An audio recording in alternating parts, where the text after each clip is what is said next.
KNR news ప్రేక్షకులకు స్వాగతం. నేను మీ మొహమ్మద్ ఇలియాసుద్దీన్. ఈ రోజు వార్తల్లోని ముఖ్యాంశాలు.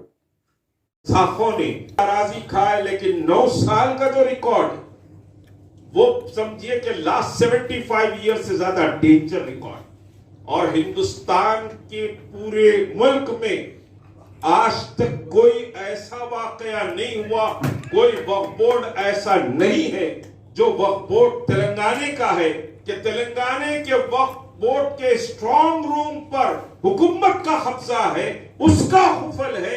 वक्फ बोर्ड का चेयरमैन भी रूम में नहीं जा सकता, उसकी मर्जी के बगैर नहीं जा सकता।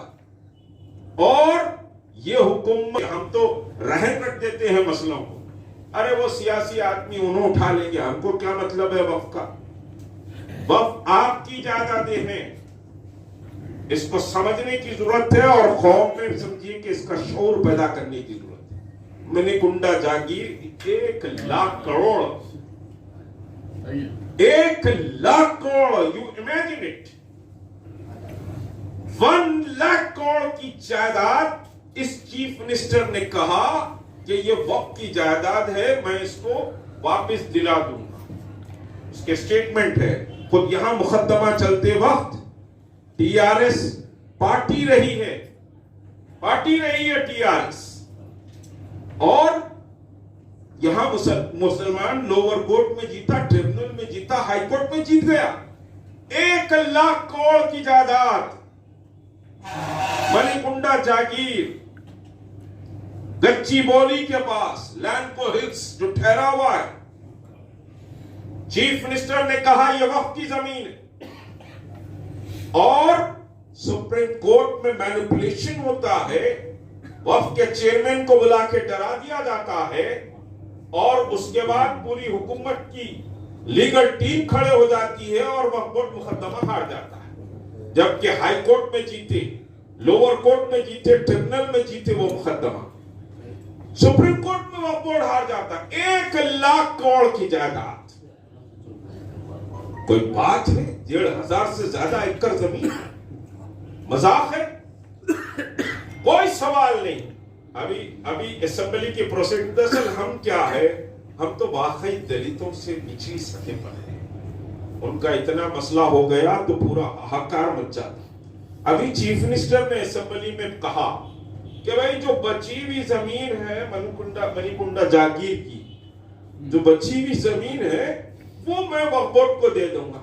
क्या सदका दे रहा, खैरात दे रहा, बची हुई जमीन दे रहा, जबकि मुकदमा तो हुकूमत के फेवर में हो गया। तो फिर बची हुई जमीन आप क्यों दे रहे? तो आप एडमिट कर रहे कि वो वक्त प्रॉपर्टी थी, हुकूमत ने उसको खा गया। कोई सवाल नहीं कर रहा। 500 एकड़ जमीन एयरपोर्ट में समझिए कि वक्फ जमीन पहाड़ी शरीफ दरगाह के तहत जो थी वो हजब कर ली गई। करोड़ों की जायदाद मिलेंगे। वक्फ तो हमारे आबा और अजदाद ने किया है, ये हमारा माल है, हमारा माल है। तो आपके अंदर बेदारी पैदा करने की जरूरत है। और ये जो रिजर्वेशन है, कोई भीख नहीं मांग रहे हैं। We are not beggar. अगर भीख है तो हम ठोकर मार देंगे उस चीज को। मुसलमान भिखारी नहीं होता, मुसलमान कमजोर भी नहीं होता, मोहम्मद रसूलुल्लाह का उम्मती बेबस व लाचार भी नहीं होता। याद रख लीजिए, हम कोई भीख नहीं मांग रहे हैं, हम हक मांगने की बात कर रहे हैं। रिजर्वेशन कोई भीख नहीं है, हिंदुस्तान के दस्तूर ने कहा है। तो रिजर्वेशन कोई भीख नहीं है, ये जहन में ला लीजिए। इस रिजर्वेशन से लैक्स ऑफ स्टूडेंट्स का फायदा होगा जो बगैर डोनेशन के पढ़े, उनके एडमिशंस इजी होंगे। और अगर 1 लाख नौकरियां निकल रही हैं, तो अगर हम 8% पर बात करूंगा, बल्कि बाद में कहूंगा, हम 12% के बजाय हम ये रेजोल्यूशन कर लें कि 8% फिल वक्त इमीडिएट हमको दे दिया जाए। आप इससे इत्तेफाक करते हैं? इत्तेफाक करते हैं आप तो हाथ उठा के ऐलान करें।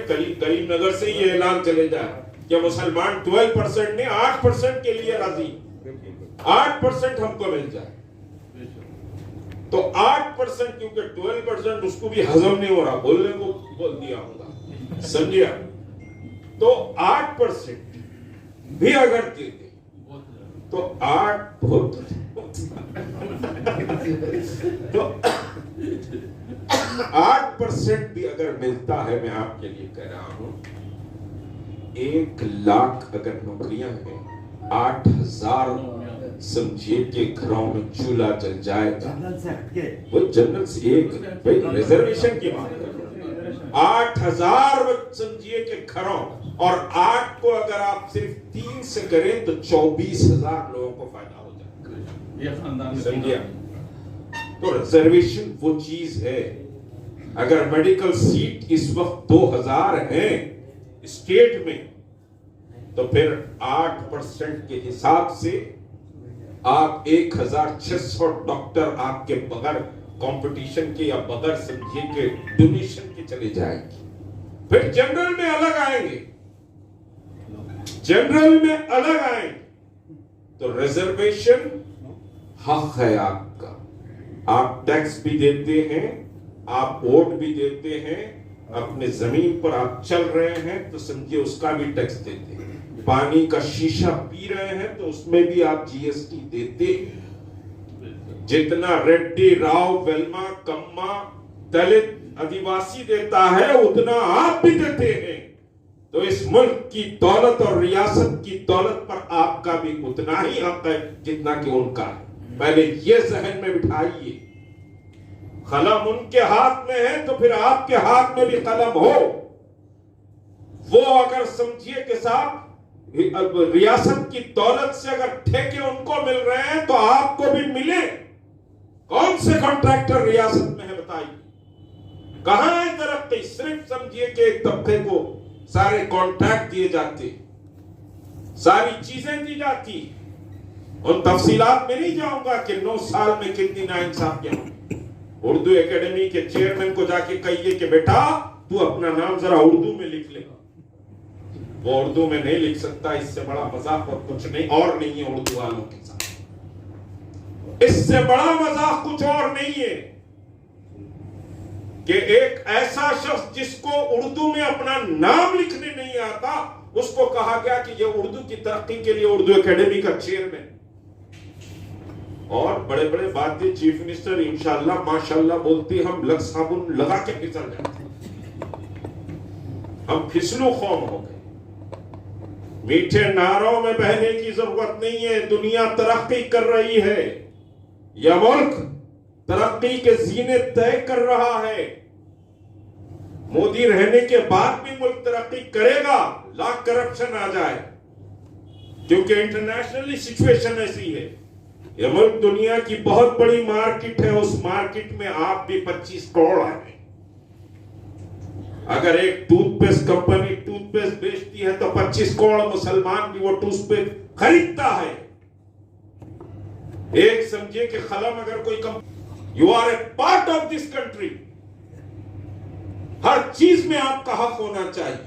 अपने आप को अलग मत करिए कि मैं तो बादशाह के ताज थे, मैं रिजर्वेशन भीख मांग रहा हूं। क्या भीख नहीं मांग रही, आपका हक है, क्योंकि सिस्टम के तहत आप जिंदगी गुजार रहे हैं। तो ये आपका हक है। हमको ना बजट मालूम ना हालात मालूम, हमको क्या करना है ये एक तसव्वुर हो गया। मैं समझिए जुमे में अपनी खिताबत में इस साल सेंट्रल बजट में बोला तो लोग परेशान हो गए, सेंट्रल बजट पे बोल, ये रियली हुआ होगा। मैं सेंट्रल बजट पे बोला कि what is the budget, budget क्या है समझो।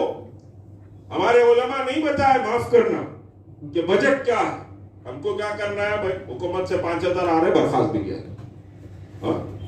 हम तो खिलाफ है वो 5,000, क्योंकि हमारे मजहबी मामलात में दखल अंदाजी नहीं होना चाहिए हुकूमत। हमारा मेरा स्टैंड तो यही।